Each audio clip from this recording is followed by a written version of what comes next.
Welcome back to Turning Hard Times into Good Times. I'm your host, Jay Taylor, and I'm really happy to have with me once again Kevin Duffy of Bearing Asset Management. The Bearing Asset Management Fund has made a name for itself during the last major downturn, 2008-2009.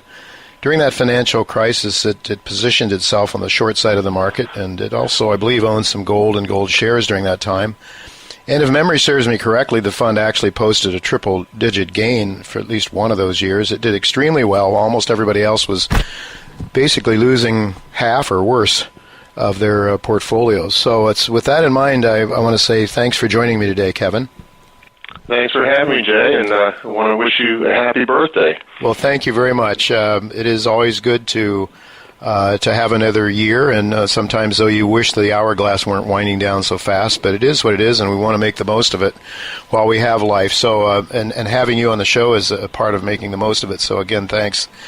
You know, Kevin, you were recently a guest speaker at Jim Grant's Spring 2017 conference, and since many, if not most, of the listeners to this show would find that conference beyond their economic reach, I'm hoping that you can perhaps share some of the insights that you shared with that august group. And from the notes that you sent me, I believe you may have started out your speech by saying something like, I don't see Michael Lewis in this audience, but that's a shame because I believe that what we're going to see now is the bigger short.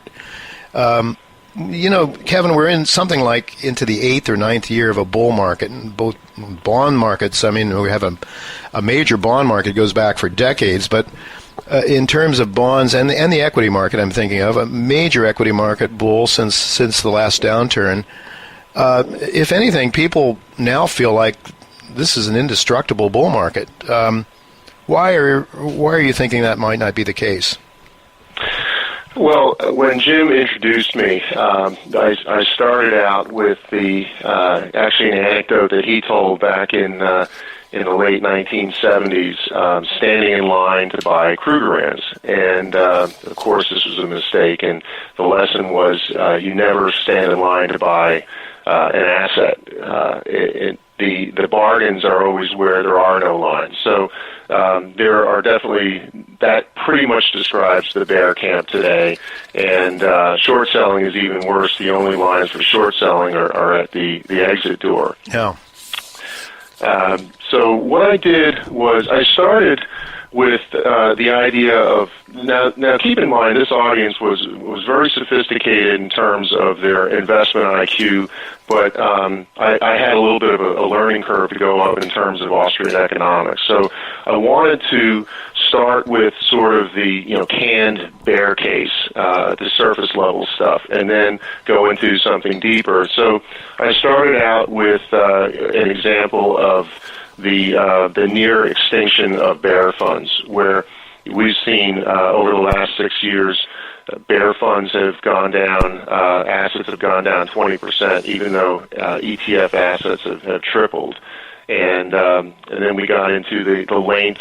Just some examples of this bull market is very long in the tooth, as you mentioned. It's 8 years long, one of the longest on record, even though the recovery has been one of the most anemic since World War II, and made several cases. The valuations today are very stretched, and I showed a graph of the three different bubbles. We had the tech bubble, and the credit bubble, and now the stimulus bubble, and each one being very different. So the tech bubble, for example, was very narrow. And if you look at these, and you could look at price to sales, median price to sales is higher today than it was in 2000.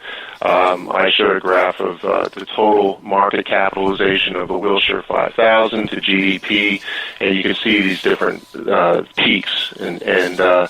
But the tech bubble was very narrow. It was a lot of money just went into tech, and you actually had an anti-bubble in the old economy stocks. The credit bubble was a little bit broader, but it was still really focused on housing and the credit sector. And this bubble is much, much broader. So that's one of the differences that we're seeing today. Sentiment was another part of the bear case. We've got extreme sentiment. The Investors Intelligence poll had been over 60% for I think 6 weeks in a row. And we could go on. Jay. I mean, yeah. I could probably list eight different sentiment indicators, and they're all at extremes.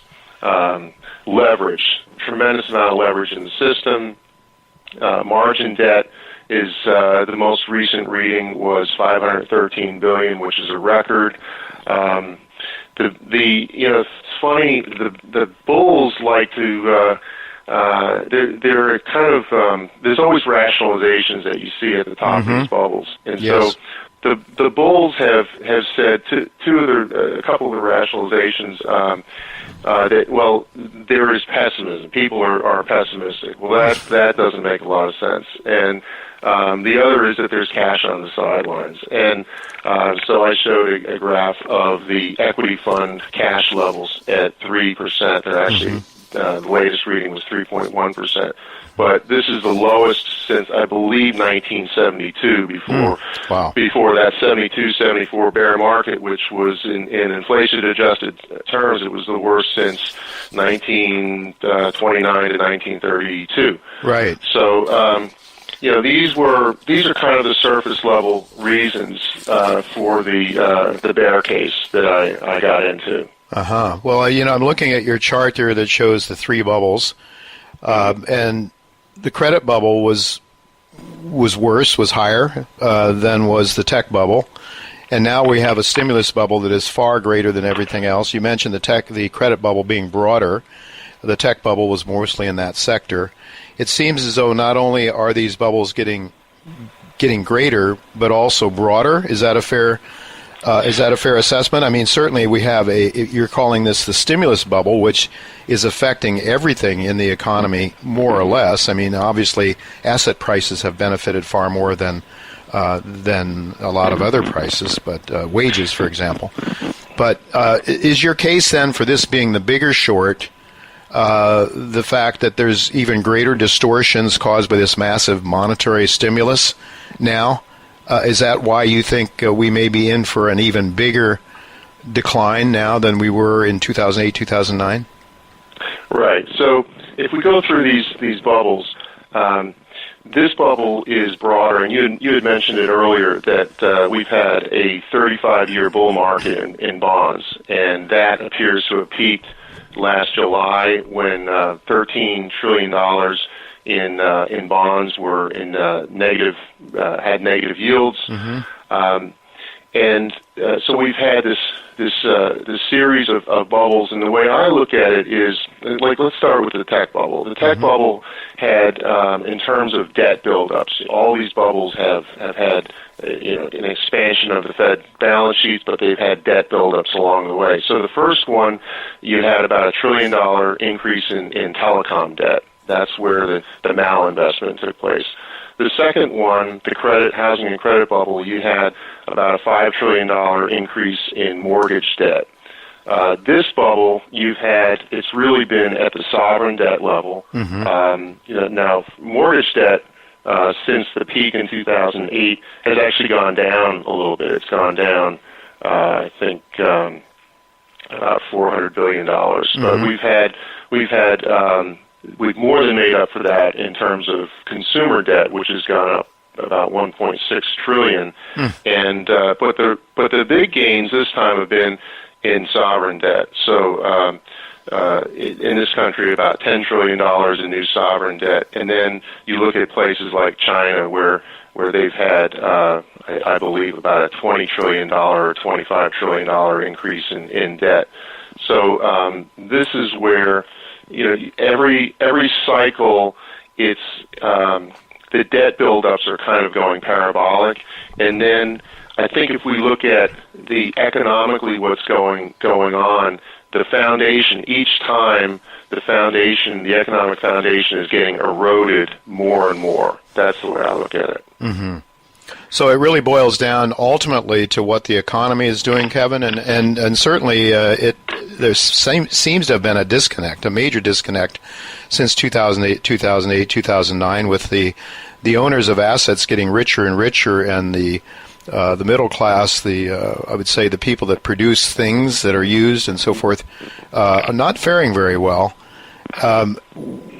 Do you think this will have an impact ultimately on the stock market, or can the Federal Reserve continue to pump money into the system indefinitely, or what would cause it to break down? I mean, obviously, as David Stockman says, whenever the market heads down by any degree at all, it throws a hissy fit, he calls it, and the Fed starts to stimulate, or the language coming out of Janet Yellen will suddenly become dovish. So how long can this go down, and what on earth could cause it to change?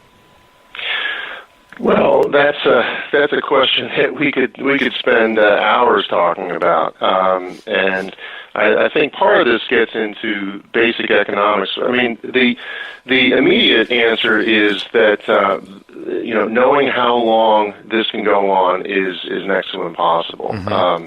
But it's already gone on far longer than it should have gone on, and far longer than I think any of us would have imagined. What I tried to get into in this talk, and it was a brief talk, so it's very difficult to get into the Austrian theory of the business cycle, but I try to explain how this works, how a normal interest cycle works, where you have basically delayed gratification. You have the idea of not consuming everything. I mean, almost going back to the desert island and Robinson Crusoe. Well, mm-hmm. How does he? Initially, he's just trying to survive. He's just trying to scrounge around and find enough food to survive. But at some point, he's got to start to save some coconuts, and he's got to devote other resources, namely his time, to building tools. So, this whole process starts with saving. It's deferring consumption in order to save, invest in projects, and to have greater consumption and projects and tools, and have greater consumption in the future. And the interest rate is very important to coordinate mm-hmm. This preference, this time preference in terms of, do I want to have it now, or would I rather have more later? So if you're willing to lower your time preference, you're going to have higher savings. That will bring interest rates down. If people have to have it now, they have a high time preference, you're going to have high interest rates. That's the way the free market works. Mm-hmm. Interfere with that, and through fractional reserves and through fiat money and central banking, and you have an artificially priced price of credit, and this is where the trouble starts. So if you have artificially low interest rates, then you're sending conflicting signals to both the producers and the consumers. To the producers, go and take on these long-term projects with lower and lower returns since mm-hmm. interest rates are low. To the consumer, hey, keep spending. You don't need to set aside savings. So you have a low savings rate coinciding with low interest rates and projects being taken on. The problem is that resources are now being consumed at both ends, both by the consumer and by the producer. So mm-hmm. the producer is, they're taking on these projects and assuming that the resources are there. Well, the resources at some point, they realize that they're not there. And, that is, summing up very briefly, the Austrian theory of the business cycle, and it explains why this can't work. Right. That this will eventually, you'll run out of resources, and you won't be able to complete these projects, and you will have a bust. Mm-hmm. So, putting this off only makes it worse.